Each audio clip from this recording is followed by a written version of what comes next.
Welcome to Kingdom of the Logos. I am J. Dylan Proctor. This is a Christian program of critical thinking and adventure. Today, we're really excited. We have a guest with us, Chris from the Gen Y Conservative.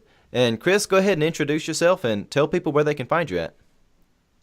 Absolutely. Thank you guys for having me. I'm glad that I could be here today. Was really looking forward to this. We've been working on it for quite a while, getting in touch with each other. I run a podcast called the Generation Y Conservative. I've been running something akin to it since the early 2000s with a blog back then, and it's really translated well over into the audio and visual component for a podcast. So right now, where you can find me is on Facebook, YouTube, and Twitter, but just by searching for the Generation Y Conservative. I like to interact with people on Twitter. It's at Gen Y Conservative without the E on the end. And right now I am being put onto KLRN Internet Radio on Sundays from 3 to 6 p.m. with the podcast. And they have also graciously put me onto iTunes under their brand as well. So both the audio and visual are out there for people to follow along with. Fantastic. Before we go too far, why don't you explain what is the Generation Y? A lot of people, they hear things like millennial, Gen X, yes. Gen Z. What is Gen Y? So Gen Y is it's definitely in the millennial generation. Obviously, the millennials get a pretty bad rap for our age group as far as being self-entitled brats and expecting everything handed to us and also whining about everything. We're also the generation of helicopter parents, them being in control of absolutely everything that we're doing. The generation of participation trophies and just getting something for nothing. I mean, even my kids right now, they play sports and they don't even keep score. And it drives us insane. So all that being said, it's also labeled as after the Generation X, which is preceded us, is the next generation would be Y. So when people refer to millennials, I kind of take a step back and jokingly say that don't label me with the millennials, label me as Generation Y. One thing that's pretty interesting. Yeah. One thing that's pretty interesting about our generation, though, that it always just astounds me is the fact that within my age group, if you're in your mid-30s, I would say, we're the generation that were the analog and digital generation. All the people before us had to transition and had a little bit of a rougher time going through the digital age and the internet and everything, whereas the people after us were born into it and really took hold of it. And I guess you could say it was the boomers that created all the digital age for us, too. So everyone was involved. But we were that transition point of going from AOL Messenger with the bing, bing, and the dial-up sound and everything over to everything that we have now, going from beepers to cell phones. So I think our generation has been really at the forefront of a pretty incredible time. Oh, I think you're right. And we're going to talk about the Fresno professor here in a minute, but while we're having this conversation, it's really interesting. You know, I easily remember being in high school, going even through college without a smartphone. And, right. You know, even remembering before Facebook was so deeply integrated in everything, before it was involved in businesses and whatnot. But when I look at the world around us, and of course I'm a pastor, being a minister, I see the biggest change in how society has worked culturally as the mark really of the smartphones and the having social media in your hands. As someone who has pastored, again, all of my adult life I've been pastoring. Somehow this worked out in a weird way. Never thought I'd become a pastor. But I can remember before everyone had smartphones and how people interacted, and then after that infected, how quickly that changed the culture. And it's a phenomenal thing to see. Yeah, I myself even fall victim to it and got in trouble tonight, and by my own doing, spending more time looking at the smartphone for work purposes instead of paying attention to the conversation at the dinner table. So I should have thrown it into a bowl or something like that. But yeah, we all fall victim to what's going on because, you know, talking about that transition between the the two trends of analog to digital. The smartphone is just this amazing piece of equipment that brought the computer, the camera, the telephone, and all these other technologies that you can find, video camera and everything, into something that fits in your pocket. and of course you're glued to it now. Your games and everything are on there. So it's destructive to our culture right now. But at the same time, we're receiving information faster than we ever have before, and it's kept us at the forefront of what's going on in the news as well. So with what's going on in the news, sometimes that's a bad thing because the news isn't always trustworthy anymore on either side.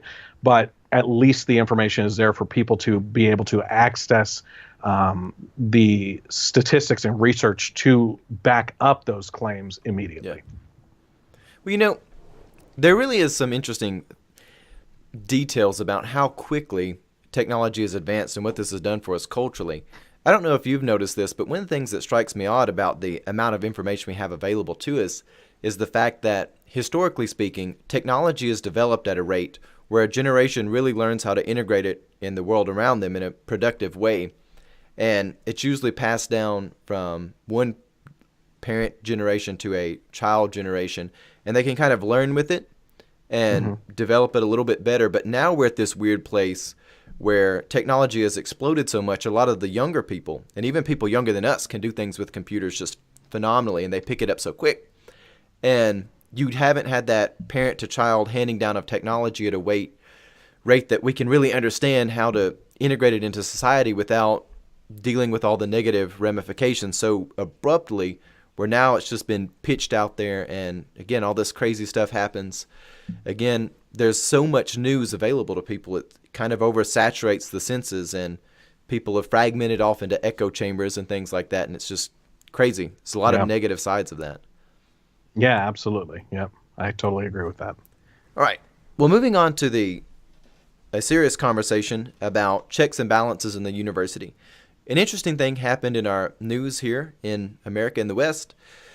So, ex-First Lady Barbara Bush, she had passed away, and there was a professor at Fresno, the university in California, who had come out and she had this tweet that Barbara Bush was an amazing racist, and she had sort of celebrated Barbara Bush's death. And not only did she make this statement, but then she goes on to sort of brag and celebrate the fact that she can't be fired. She says, I'm a tenured professor. And even if you read through some of her other tweets, she likes to make the argument by authority, saying, I'm a professor. I do more than just read headlines.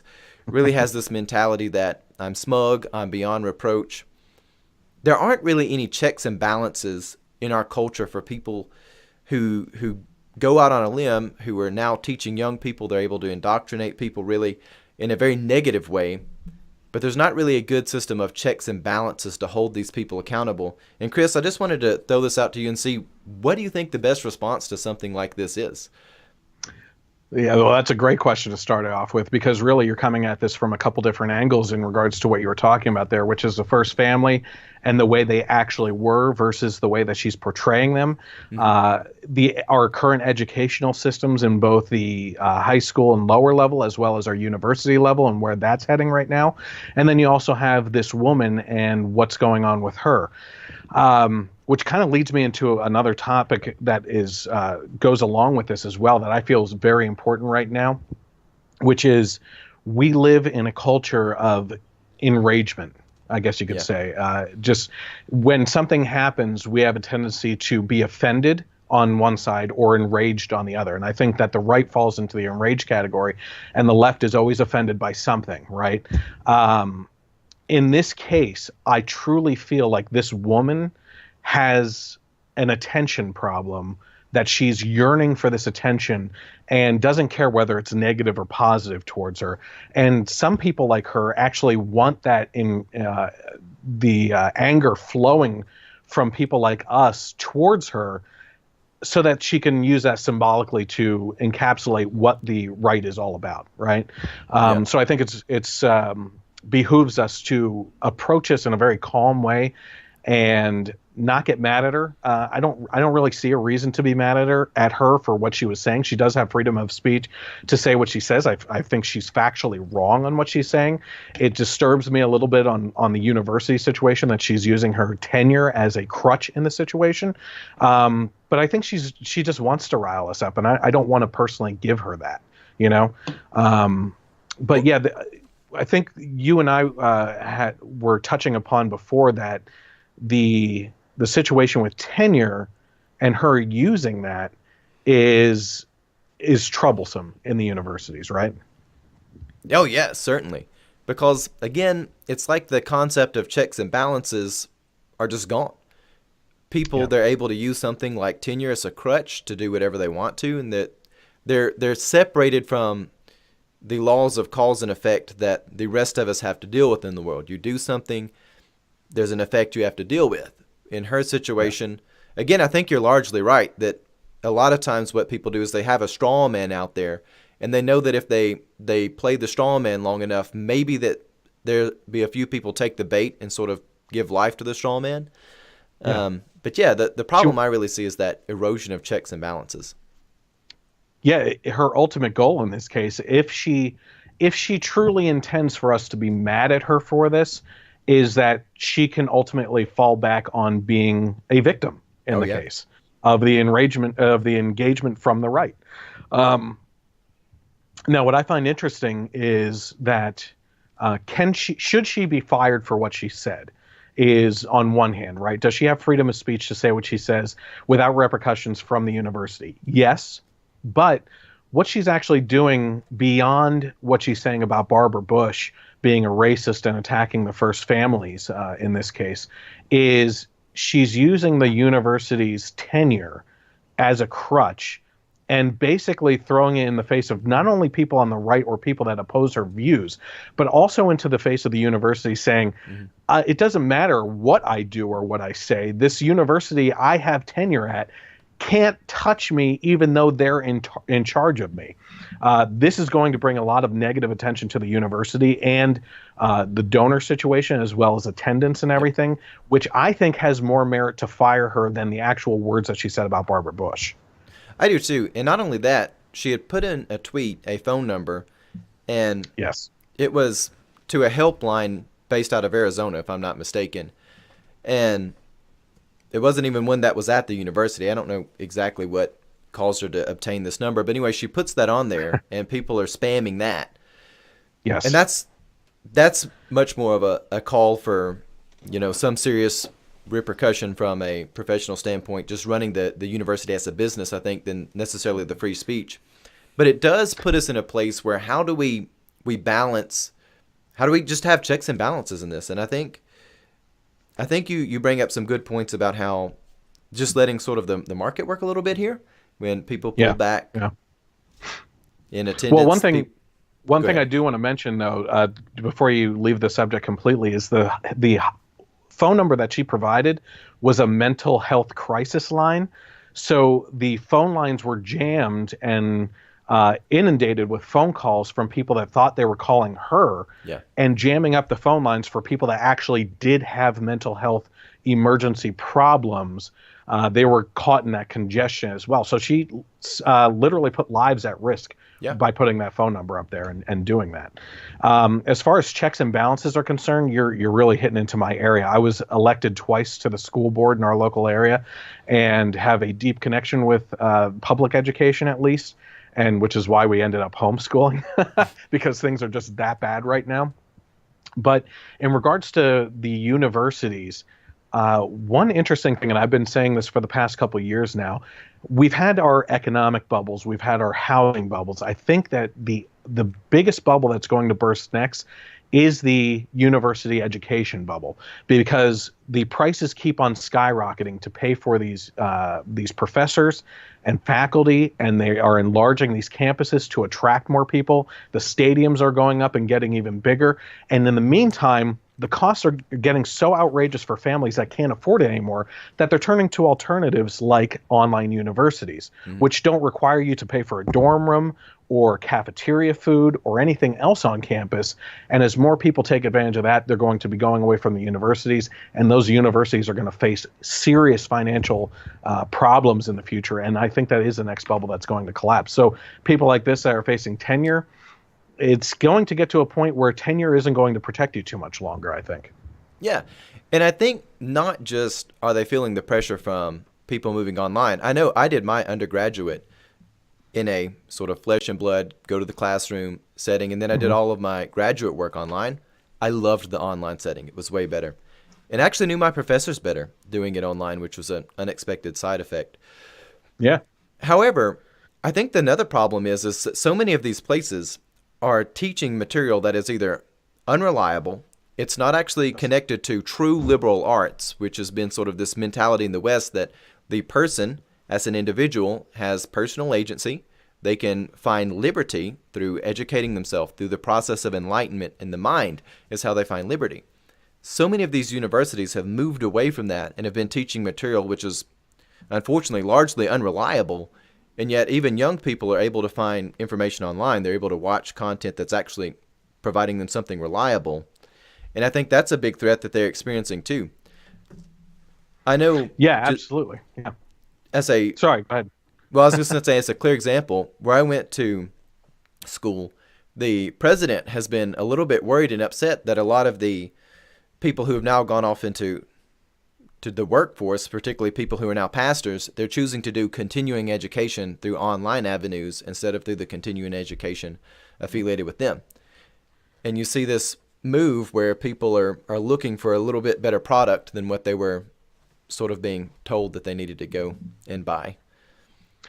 And in that case, what you have to, the workforce itself, whether you're in education or not, has to evolve as quickly as the technology is evolving. So if a university president is so upset that people are seeking education online elsewhere, they should have been at the forefront of providing that online education themselves in the first place, where their students could go immediately at a much more affordable price than going outside if you were at an actual graduate of that college. Mm-hmm. Yeah, for sure. Anthony, you had something you wanted to add before we get too far away. Well, I would want to add two things, I think. The first one is that, for a lot of people, and it's just an interesting question, why do people even have tenure? And I can understand that maybe sometimes it can be a good thing, but I mean, my understanding is that the idea is you can't be fired. Why on earth would an employer ever agree to give that to an employee, Mm-hmm. So that would be my first thing, which you guys can talk about that. And then y'all go ahead.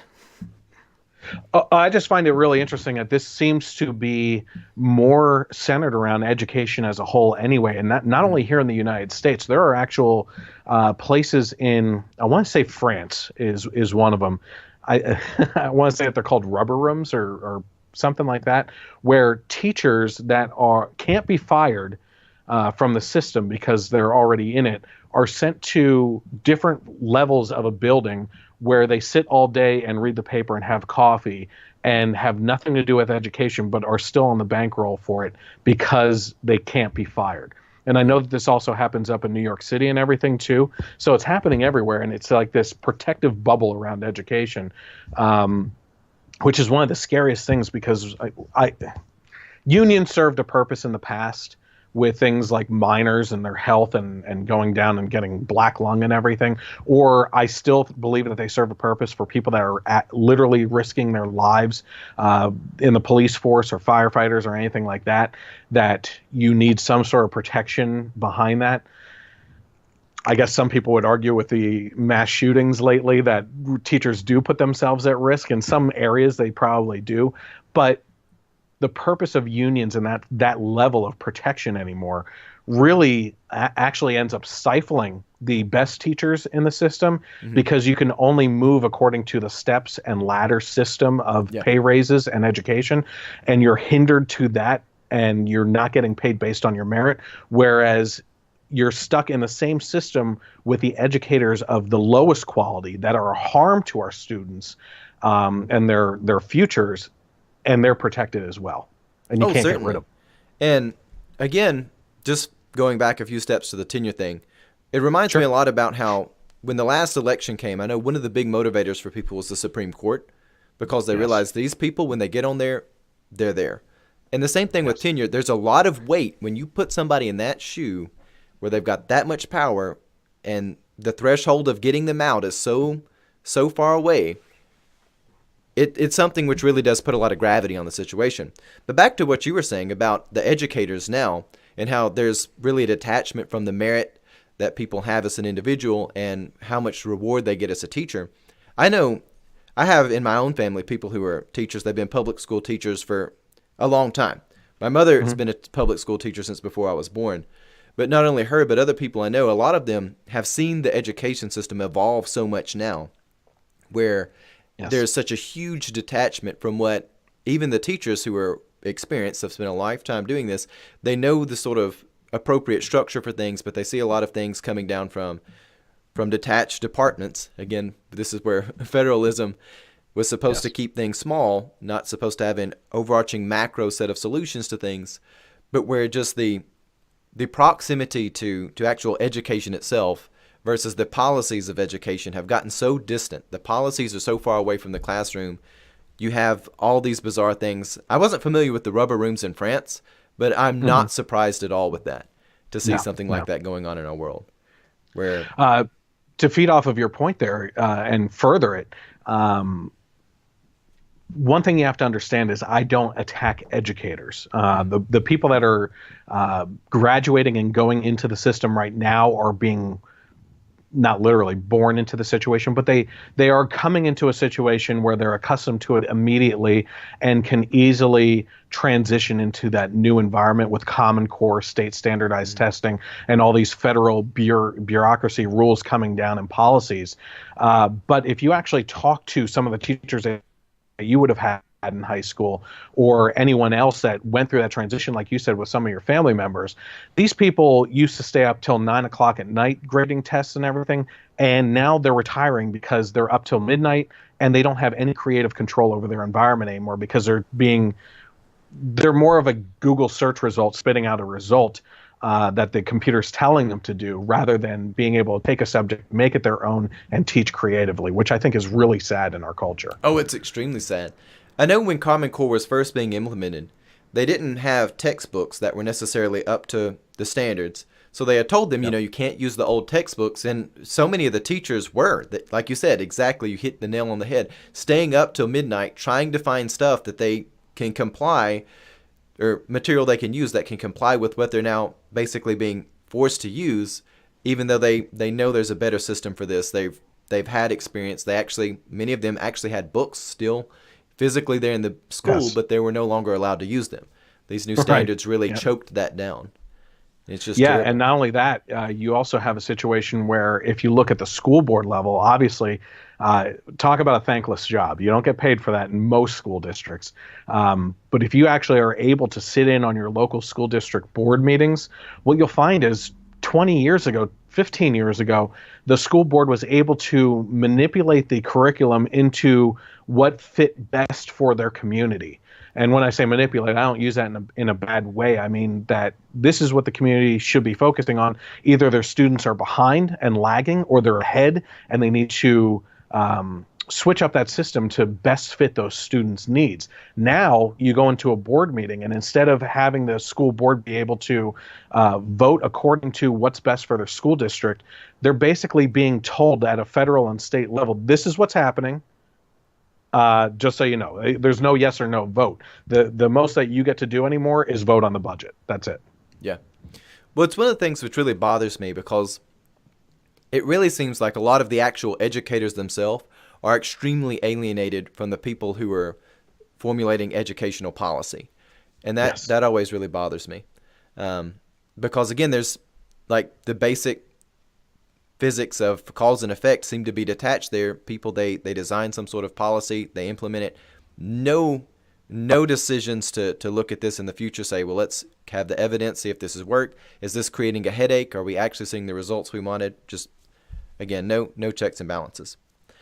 If you don't mind me pointing out real quick, this is because I love talking about education. I think it's our future. I mean, that's how important it is with our generations coming up. The problem with having these Common Core standards and state standardization standards is that we are trying to establish on a national level a bar for education. What are our kids supposed to meet, right? The problem with that is when you set a bar according to averages, you're you're taking the lowest common denominators into that equation, right? Yeah. So that level, that average has to come way down instead of being something that we artificially even prop up and try to make our students achieve higher. We're allowing them to achieve lower and saying, okay, they hit the bar. That's good enough. I mean, if you look back at a third grader's national type test back in the early 1900s, most adults can't answer those questions today. And we continue to fall back on statistically where we stand in regards to other countries in the world. So as we lower that bar, not only do we leave those students in the dust that aren't able to keep up, but then you also have kids in the back that are excelling, that are gifted students that are bored in the classroom, and you are just focusing on that middle group, and you're not able to teach creatively in that case. Certainly. And it preys on the virtue of compassion for the lowest performing students. And again, picking a single virtue at the expense of other virtues is always disastrous. I mean, this is where a lot of the great evils of history come from. People have one virtue, they like it, they like orderliness or something, they don't care much for empathy or charity. In the educational setting, they sell this as, oh, we're being nice to these lowest performing students, we're being compassionate, we're going to center things around them. But this is really unfortunate. It's unfortunate for really everyone involved, unless you're somebody who is like perfect middle tier who matches that standard naturally. But for the students who excel above that, again, they're not getting the personalized education that they need. Again, I know even when I was in middle school and late in elementary school, they had different reading groups and things set up based on how people were performing. And that was great because those who are excelling well, they need that tailored treatment. And those who are the lower performers too, they really need that individualized care. They don't actually need to push towards the common abstraction of the group. They need something which can be practical for them. And working with them on the individual level is so much more compassionate to them than having this really artificial abstraction of children as a whole and saying everybody's going to meet this baseline. It's unfair to the people that they claim this is being compassionate to, is what it really is. Yeah, and maybe I'll throw you a little bait here myself. On the podcast lately, one of the things I've been talking about is that pinpoint of where our educational standards started to decline in relation to the rest of the world. I kind of feel myself, and I've been saying this a lot lately, is around the time when we started taking God out of schools. And to go along with that, one of the things I keep on pointing out, I know it's a controversial view and it may be stirring a pot, but if you look at all these mass shootings and where all these kids are getting shot up and everything, you don't see it happening at Christian schools or Jewish schools or anything like that, where there's morals and principles taught alongside education as well. You know, it's pretty clear. Building off of something me and you had talked about before we actually started recording today, the early few commandments really are much deeper than we give them credit for. A lot of people look at the Ten Commandments, and even somebody who's atheist can say, well, objectively, I can see that 6 or 7 of these, they kind of line up with how I feel, so they're good. But those first 3 commandments really are important. And this first commandment really the first 3 commandments are centered around recognizing who and what is God. And to your point of when they remove God from schools, there is this assumption that people, they'll be naturally sort of agnostic till they come of age and then they can choose whatever they want. Right. People are fairly well hardwired to look around them in the world and say something is transcendent. In other words, something is overarching and something is going to outlast everything around us. And when people took away the idea that God is the transcendent thing in reality, people started finding other things in life to treat as transcendent, such as the government. And the government is very unreliable about being transcendent. It's not beyond human fallibility. It's not beyond corruption. And a lot of these places where you're seeing these mass shootings happen, there's a lot of corruption in these people's lives, unmistakably. Yes. But I think you're onto something because they don't actually have the proper thing in life treated as transcendent. And the commandment about there's only one God, and that's the Lord your God. In other words, there's only one thing in the universe that is going to be reliable as the transcendent source of morality. And you're making a mistake when you start saying the government is the new source of your morality. And it's a bad thing. Bad thing. Yeah, absolutely. To go along with that, as I think what you're saying there is, and maybe I'm misconstruing it, but I think I am following with you. When you take God out of the situation, you're creating a vacuum space Yes. that people are going to have to fill with junk. Yep. And junk isn't necessarily always bad. It could be things that make you happy too, that aren't destructive to your well-being. But you are going to fill that vacuum space. And when you look at the situation of all these mass shootings, typically it's someone that was bullied or ignored, right?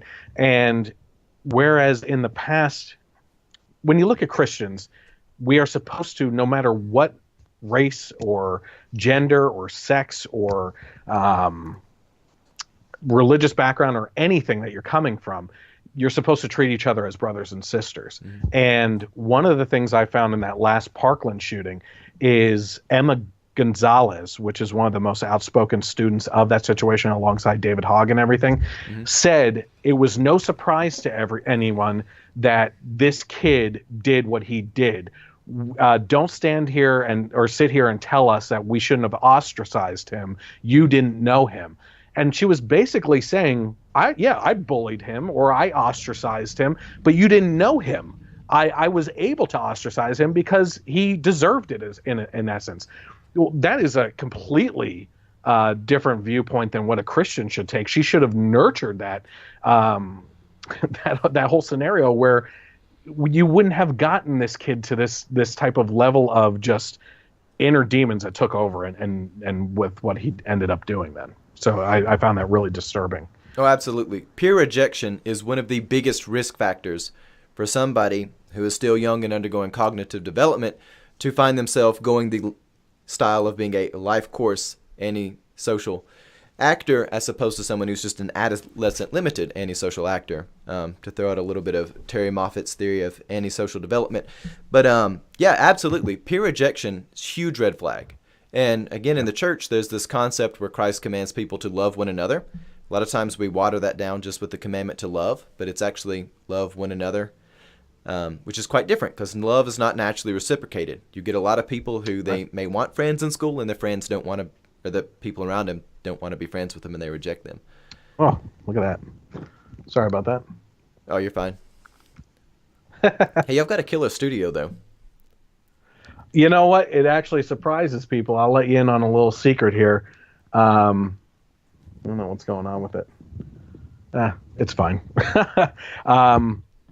This is it.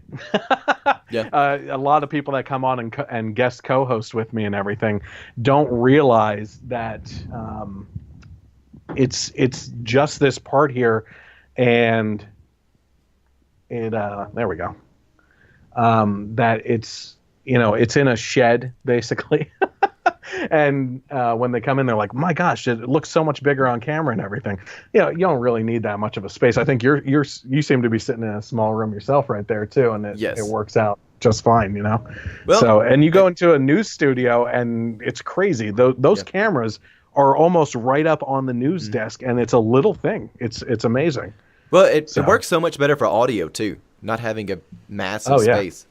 It's easier. Oh yeah. Mine is actually a office that's been converted into a studio. People, I don't remember who it was. Somebody came in here and described this as chord purgatory when we first started this, which was hilarious. And it has stuck with it ever since. I can't even remember the situation. They came in and were like, "There's cables and cameras everywhere, and it's way smaller than I was expecting." Yeah. So it's hilarious. Well, one last thing before you get off of education. A lot of school districts right now are making the news because of teacher strikes. And I know one in Wisconsin just ended. And seeing that you have family members that are teachers, this is a hard subject to talk about, and I know it comes off as abrasive and everything. But I think one thing that people need to keep in mind is really dig down deep into the numbers when you're talking about salaries for teachers and everything.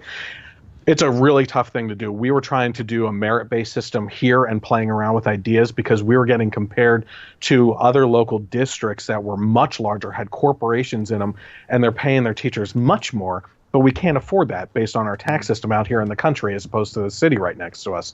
That being said, in my area, and I won't say what area that is exactly, at one point in time when I was on the school board, they wanted to go on a teacher strike and ask for more money.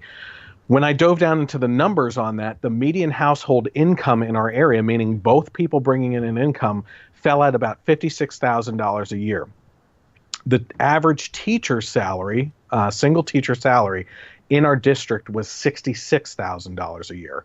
So they were getting paid $10,000 more on average than the household in the area with two incomes coming in. And on top of that, we're asking for a tax increase on those people making less to pay for their salary.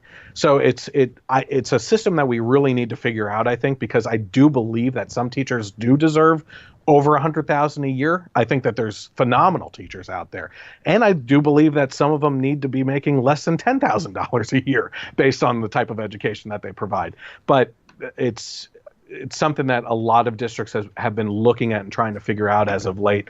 And it's just really hard because, even my own theory on that and tying that to the median household income, when you look at something like Allentown near me, and you're looking at an inner city where there's stabbings and stuff by kindergarten students, the average or medium household income in that area is poverty level. So it's not worth it to pay a teacher poverty level and tie it to that. So there's all these just little nooks and crannies that you really have to investigate. Oh, again, it goes back to the due process.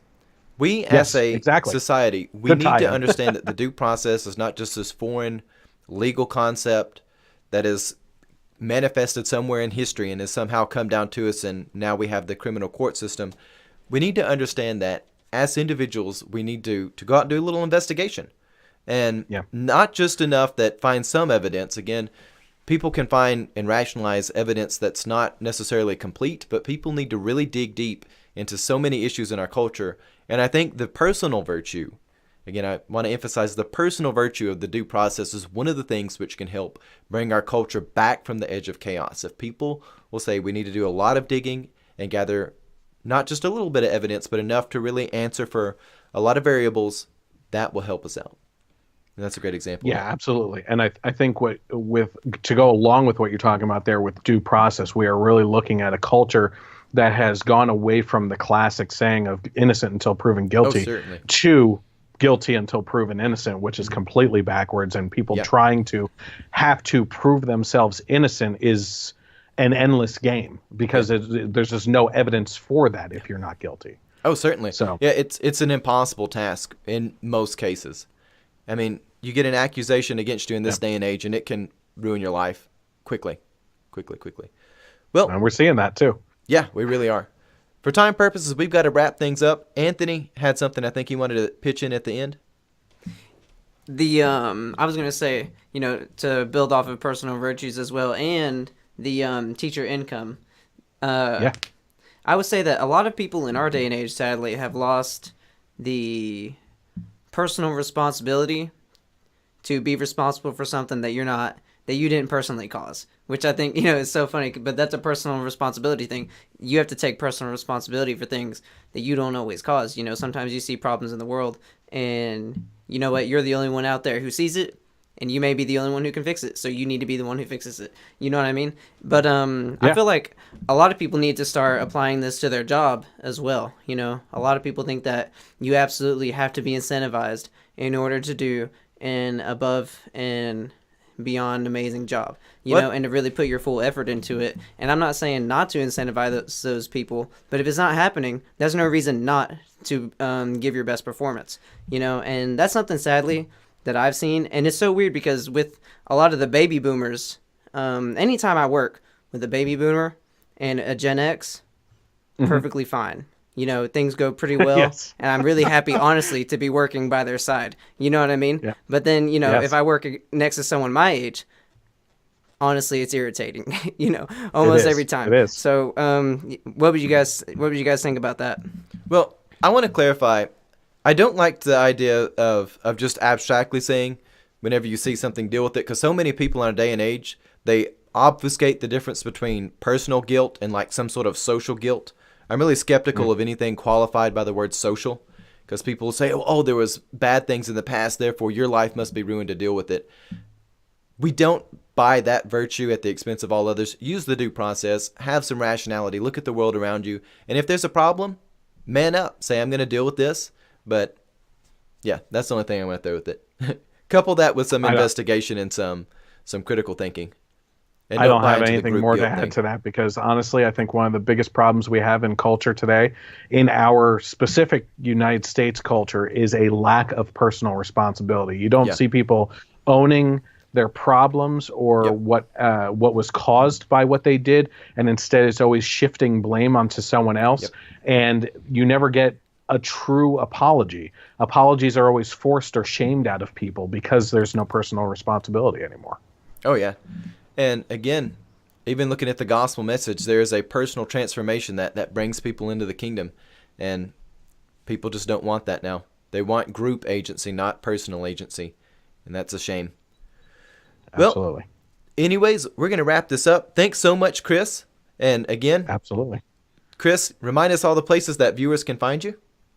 Sure. If you search on Facebook, you can search for the Generation Y Conservative, hit follow, and get notifications. Unfortunately, I don't know about the religious end of things, but the conservative end of things, if you don't hit get notifications, you are not going to see that stuff in your newsfeed. On YouTube, I have a lot of fun on YouTube with the podcast and everything. It's the HD video and audio. Search for the Generation Y Conservative. I also do movie reviews. I'm going to be reviewing a movie right after this, as a matter of fact. And then on Twitter, it's at Gen Y Conservative without the E on the end. And you can also find me on iTunes and KLRN Internet Radio as well. So Sounds good. Well, thank you so much, Chris, for joining us. I appreciate it, guys. God bless. God bless you.